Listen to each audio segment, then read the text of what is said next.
మీ మోకాల నొప్పులకు ఎటువంటి సర్జరీ లేకుండా ఎపియాన్ పెయిన్ క్లినిక్ అందిస్తున్న అత్యాధునిక చికిత్స.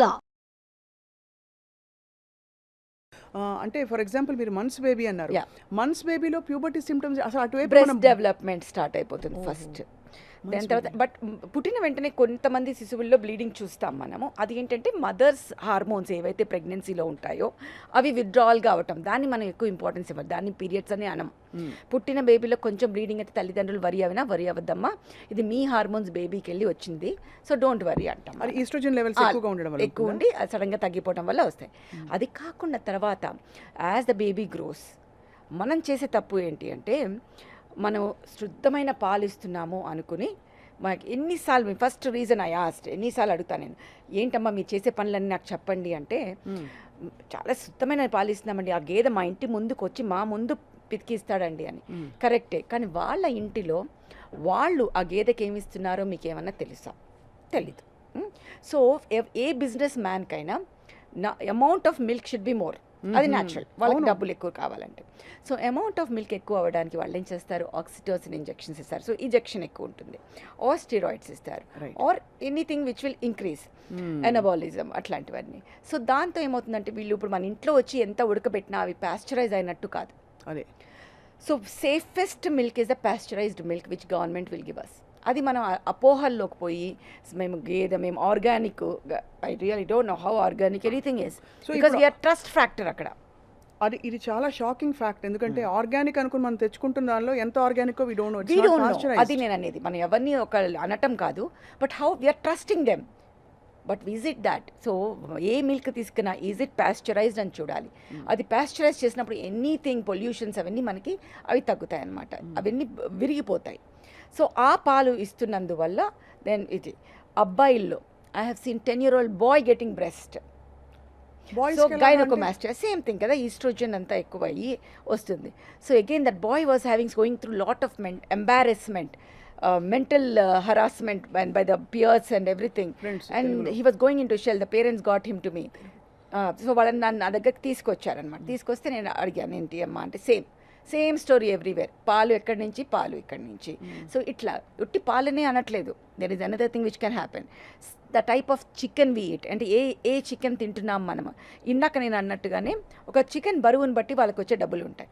సో బరువు పెంచాలంటే ఏం చేయాలి, వాటికి లాట్ ఆఫ్ ఈస్ట్రోజన్స్ హార్మోన్స్ ఇస్తే వాటి బరువు పెరిగి, మామూలుగా నాటుకోడి 1 kg ఉంటే అదే మనకి ఇప్పుడు మామూలుగా దొరికే 3 kgs 4 kgs, సో డబ్బులు ఎక్కువ ఉంటుంది. ఎవరన్నా కూడా వాళ్ళకి ఇది అవుతుంది. అలాగే what I have scene as a child, మన ఊర్ల సైడ్ వీళ్ళు ఈ రొయ్యలు పంపకం చేసేటప్పుడు ఫీడ్ మేతా అని వేస్తారు. అది ఏముంది అంటే హై ఎండ్ ఆఫ్ యాంటీబయోటిక్స్ అన్ని, మిరపనం అన్నీ వేసేస్తారు వాటికి. సో అవన్నీ మనం తింటున్నప్పుడు అవి మనం ఉడకపెట్టినా పోవు, హార్మోన్స్ వాటి నుంచి మనకు వస్తాయి. కుక్కర్లో 4 విజిల్స్ వచ్చినా పోదు. The pasteurization level, that hot flash wave is completely different. So అవన్నిటి వలన ఈ హార్మోన్స్ అన్ని మన బాడీలోకి వచ్చి, మనకి బాడీలో ఏమవుతుందంటే మనకి బ్రెయిన్లో హైపోథాలమస్ అని ఉంటుంది, అది మన బ్రెయిన్కి సెంటర్కి కనెక్షన్. అక్కడి నుంచి పిట్యూటరీ అని ఉంటుంది, ఆ గ్రంథి నుంచి FSH LH అనే హార్మోన్స్ రిలీజ్ అవుతాయి.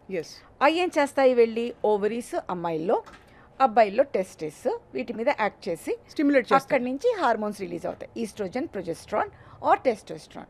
మధ్యలో మనకి అడ్రినల్స్ అని ఒకటి ఉంటుంది, అది మనకి మన స్ట్రెస్ వచ్చినా అది వచ్చినా యాక్టివేట్ అవుతాయి. అన్ని ఎండోక్రైన్ లింక్ ఉంటాయి. అవును, ఇప్పుడు మనకి ఫ్యామిలీలో mother, father, child everybody is linked. మన బాడీలో ఇవన్నీ లింక్డ్ ఉంటాయి. సో ఒకటి ఎఫెక్ట్ అయితే మిగతావన్నీ కూడా ఎఫెక్ట్ అవుతాయి. చిన్నప్పుడే డయాబెటీస్ రావటము, థైరాయిడ్ రావటము, ఈ ప్రికాషన్స్ ఇవన్నీ linked, there all endocrine organs. So ఇలా అవ్వడం వల్ల ఏమవుతుందంటే ఎక్కడ మనకు తేడా వచ్చినా పీరియడ్ స్టార్ట్ అయిపోతాయి అన్నమాట. అది సో పిట్యూటరీ గ్లాండ్ నుంచి స్టిమ్యులస్ అలా వెళ్ళి ఆయా అవయవాలకి అక్కడి నుంచి హార్మోన్స్ రిలీజ్ అయ్యి ఎర్లీ మెనార్కీ వచ్చేస్తుంది అంటున్నారు. దానికి మీరు చెప్పిన షాకింగ్ కారణాలు, పాలు, అన్ని రకాల పోల్ట్రీ, మొత్తం అన్ని చెప్పలేదు. అదే ఆఫ్ కోర్స్ జంక్ ఫుడ్ అని అంటున్నారు. ఫుడ్ తినే ఆహారం, what we eat is what we become, అంటే మనం ఏం తింటామో అదే మన బాడీ మనకి బయటకి ఇస్తుంది. బట్ 90% ఇదొద్దు అనుకుంటూ పోతే ఏం మిగలట్లేదని ఒక అది వద్దు అనట్లేదు. పాలు which is pasteurised and chicken, నాటుకోడి తినండి, వద్దనట్లేదు కదా చాలా మందికి. So we need to be careful about what we. Right I understand. అలాగే పొల్యూషన్, మనము అగైన్ మన పీల్చే గాలి, మనకి చేసేవన్నీ అన్నిటి నుంచి ఏమవుతుందంటే ప్లాస్టిక్స్ ఇవన్నిటి BP వల్ల ఏదో dioxins, some kind of PSBs, ఇవన్నీ పాలిఫినైల్ ఇవన్నీ బయటకు వస్తూ ఉంటాయి అనమాట వాటి నుంచి. అవన్నీ మనం అబ్జార్బ్ చేసుకుంటాం. అది నువ్వు ఉక్కు ద్వారా కావచ్చు, తినే ద్వారా కావచ్చు, ఇవన్నీ డయాక్సిన్స్. ఇవేం చేస్తాయి? ఇవి ఎండోక్రైన్ డిస్రప్టింగ్ కెమికల్స్ అంటాం. అన్ని ఎండోక్రైన్ సిస్టమ్స్ని డిస్రప్ట్ చేస్తాయి. డిస్రప్ట్ అంటే ఏంటో నాశనం చేయటం వల్ల ఏమవుతుందంటే అది సరిగ్గా పనిచేయకుండా అవకతవకలతో పనిచేస్తుంది. అవకతవకలతో పనిచేస్తే ఏమవుతుంది? థైరాయిడ్ రావచ్చు, ప్రికాషస్ ప్యూబర్టీ రావచ్చు. ప్రికాషస్ ప్యూబర్టీ అంటే ఫస్ట్ మనకి ప్యూబర్టీ సైన్స్ తెలియాలి. అవునవును, అది ఇంపార్టెంట్. మీరు అందులో చిన్న శిశువులో అని చెప్పారు కదా, అది ఇంకా ఒకటి బ్రెస్ట్, ఒకటి బ్లీడింగ్ మనకి అమ్మాయిలో, హెయిర్, యాక్సిలరీ హెయిర్. అన్నిటికన్నా ఇంపార్టెంట్ ఫస్ట్ అనేది మనకి ఎడ్రినార్కి. నేను చెప్పాను ఎడ్రినల్ గ్రంథులు అని ఉంటాయి. అది ముందు జాగో నేను లేసున్నానని అది యాక్ట్ అవుతుంది. ఫస్ట్ అది యాక్ట్ అయిన 1 yearకి వి విల్ హ్యావ్ థీలార్కీ. థీలార్కీ అంటే ఏంటంటే బ్రెస్ట్ డెవలప్మెంట్, నాడ్యూల్ డెవలప్మెంట్. అది అయిన 1 yearకి, ఇది న్యాచురల్ కోర్స్, ఇప్పుడు అన్నీ షార్ట్ అయిపోయినాయి. అదైన 1 yearకి ప్యూబార్కీ అంటే ప్యూబిక్ హెయిర్ డెవలప్మెంట్. అదైన 1 yearకి మెనార్కీ అంటే మనం ఇచ్చే స్ట్రెస్ 7th క్లాస్ పిల్లల్లో లేక 5th క్లాస్ పిల్లల్లో మనం స్ట్రెస్ బాగా ఇచ్చేస్తే వాళ్ళకి ఇచ్చే జంక్ ఫుడ్, ఎక్సర్సైజ్ చేయకుండా ఊబకాయం ఎక్కువ అవటం వల్ల శరీరంలో కొవ్వు నుంచి, చర్మం కింద ఉన్న కొవ్వు నుంచి ఈస్ట్రోజన్ రిలీజ్ అవుతుంది. సో ఇవన్నీ అర్థం చేసుకోవాలి. ముద్దుగా ఉంది కాదు ఇంపార్టెంట్. ఆ ముద్దుగా ఉండటం అనేది ఎంత డెలిటేరియస్ మనకు తెలుసుకోవాలి. Number of fat cells which are form పర్మనెంట్గా ఉంటాయి. ఆ ఫ్యాట్ సెల్ నుంచి oestrogen release is something which is not. So ఈ అన్నిటి మూలంగా మనకి ఇప్పుడు మనకి 6 yearsకి ఎడినార్కి, 7 yearsకి థీలార్కి, 8 yearsకి ప్యూబార్కి అంటే 9 yearsకి వచ్చేస్తున్నాయి. అంటే అప్పుడు కూడా ఎంత 4వ తరగతి, 5వ తరగతి. వాళ్ళకి మెంటల్గా మనం మెచ్యూరిటీ చేస్తున్నామా? మనం ఇళ్లలో మనం ఏం చేస్తున్నాం? పిల్లల్ని ఇంకా చిన్న పిల్లలలాగా ట్రీట్ చేస్తున్నాం. కరెక్ట్. మనకు వెస్ట్రన్ సైడ్ లాగా చిన్నప్పటి నుంచి ఎక్స్ప్లెయిన్ చేయట్లేదు అన్నీ. సో మెంటల్లీ వాళ్ళు చిన్నళ్ళు, ఫిజికల్లీ పెద్దగా అయిపోతున్నారు. So what can happen? First thing they will feel conscious about their body. అంటే వాళ్ళ బాడీలో వచ్చిన, శరీరంలో వచ్చిన తేడాలని వాళ్ళని ఎలా తీసుకోవాలో వాళ్ళకే అర్థం కాదు.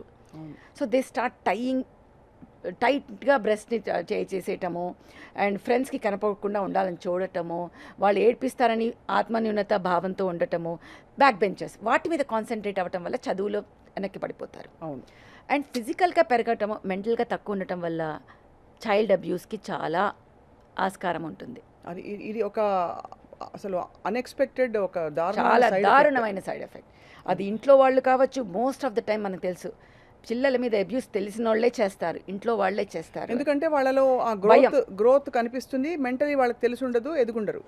అండ్ వాళ్ళని భయపెట్టచ్చు పిల్లల్ని. ఏమని చెప్పావంటే మీ అమ్మ నాన్నని చంపేస్తా, మీ అమ్మ నాన్న ఉద్యోగం పోగొడతా, anything. So it's a power game. So ఈ పిల్లలందరూ ఇదే. సో ఈ మధ్య కొంచెం నేను చూసిన పాజిటివ్ పాయింట్ అంటే పేరెంట్స్ కొంచెం అవగాహనలోకి వచ్చి బ్రెస్ట్ డెవలప్మెంట్ రాంగ్ తీసుకొస్తున్నారు మన దగ్గరికి. So that I'm proud of after 2 decades, but almost 1.5 decade I would say. Right.